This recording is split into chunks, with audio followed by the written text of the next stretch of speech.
Tamms Supermax, you're not allowed any human contact with another person, period. No shape, form, or fashion. Everything you do in Tamms, you do by yourself. You go shower by yourself, you go yard by yourself. Your visits are non-contact visits. And no one is allowed to come into Tamms, like for inspections and all that. Not in Tamms Supermax. Only ones that can come in there unannounced is, of course, the governor or one of his aides or somebody higher up in the Department of Correction, but that's it. As far as lawyers, journalists, or anybody like that, no, no, no, no. You're not getting in Tamms, because they don't want you to come in unannounced and see what really going on there. My bed consists of a concrete block that is built out from the wall, a square concrete block, and they give you a mattress about that thick.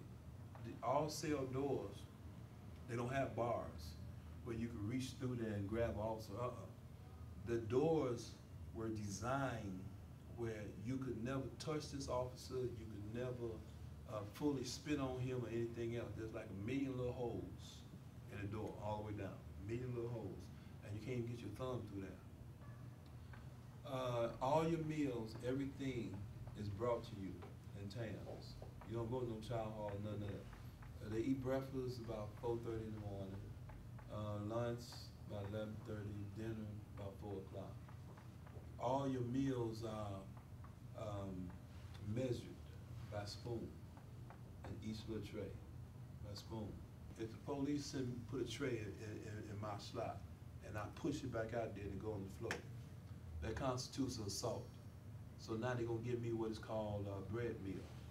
Bread meal means that they're gonna take all the food, combine it together, smash it up, and put it like a little bread dough.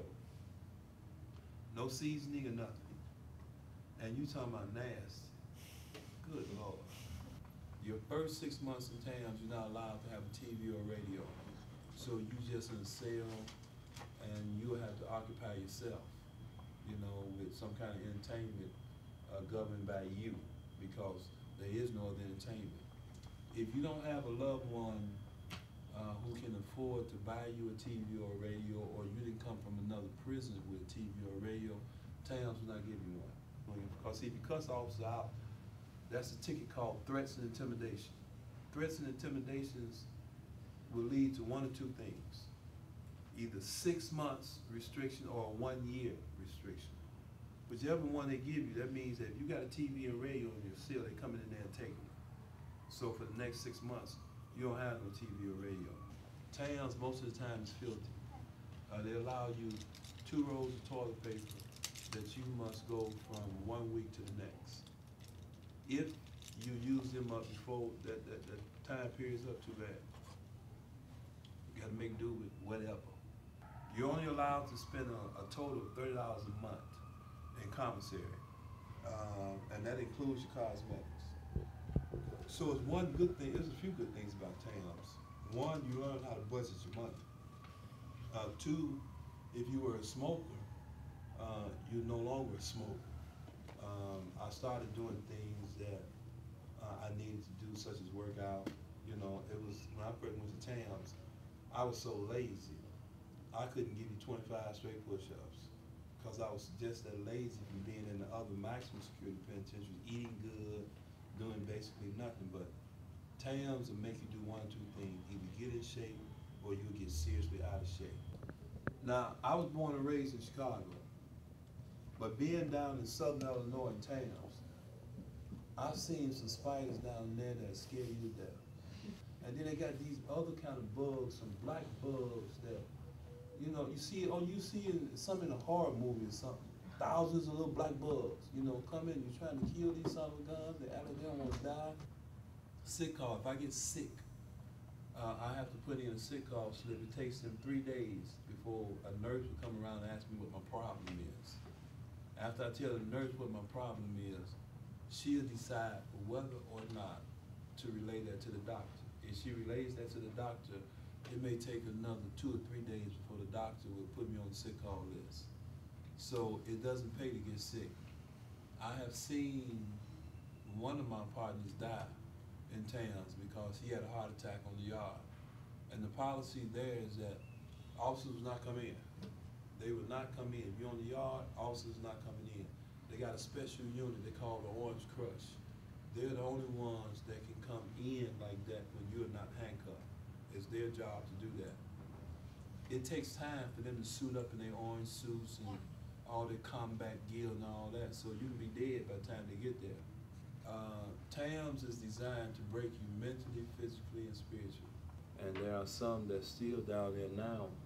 They got some guys down there that are so mentally deranged that all they do is lay on their floor in front of their cell and kick on the steel door, kick on the steel door. And the sound that it makes, especially late at night, good day in the morning, it drives you up the wall. You know, I used to take toilet paper and make homemade earplugs and put them in my ear to decrease the noise. And then the police got this other thing that drives you crazy. Every night, every half an hour, they would come in on the wing and hit the master switch. When they hit the master switch, every light in every cell will go, and if that don't get you, when they leave the wing, the central door is designed to slam, not to close, but to slam. So you hear that, BAM! Now this is every night, every single night, 7 nights a week. And the color scheme, the kind of colors that they have there, hurts your eyes, give you headaches, all this kind of stuff there. But Tamms was designed to do that. It was designed to drive you crazy. It is not for human beings, period. You know, there are a lot of people down in Tamms who are mentally deranged. And they are mentally deranged because Tamms drove them to be like that. They got a special unit where they have gotten this, they went to psychiatric places and these rubber rooms types, like they've got that material and placed that in these cells and special units. And for those who are mentally deranged in Tamms, that's where they put them at, in that unit. And in that unit, you can't hurt yourself. You can run into the wall, you're gonna bounce off. You can hit the floor, you're gonna bounce off. And it's designed so that if you defecate on yourself or in that cell or something, they can take the water hose, open the chuck hole down and spray it, and it'll come right on out. This is the kind of treatment that goes on in Tamms. I have seen you carry guys out of cell who have tried to commit suicide.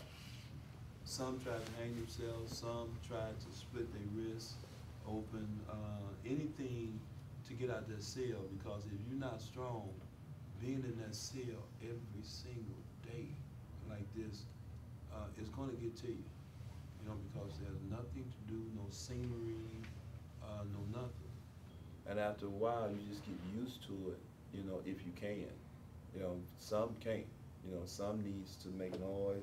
Some will yell. You may hear somebody call the police a dirty name. You know, you dirty son of a mother, you know. But me, I wasn't doing any of that, because if I did that, that would be acknowledging that you're getting to me. And I never wanted them to get the impression they was getting to me. And I will not lie to anyone and tell you that it was easy. There was times that I would wake up and I'll start shaking. Everything on me will start shaking, and I have to go to the sink and turn the cold water on and start splashing myself with cold water. And I would have to talk to myself, no, no, no, do not let this happen. Don't let them break you. And I would be shaking just as bad. And then after the cold water, I would go back to the bed and I would lay down on that concrete block and I ball up in a knot. And I started talking to myself. No, no, I'm not gonna let this happen. No, I'm gonna walk out of here sane. There are those down there who were not as fortunate as I was to have gotten through that. Everybody in Tamms is not gonna be there forever. Some of those guys will be going to the streets again. And do they pose a threat? You better believe they do. Because they've learned how to suppress the anger that they feel.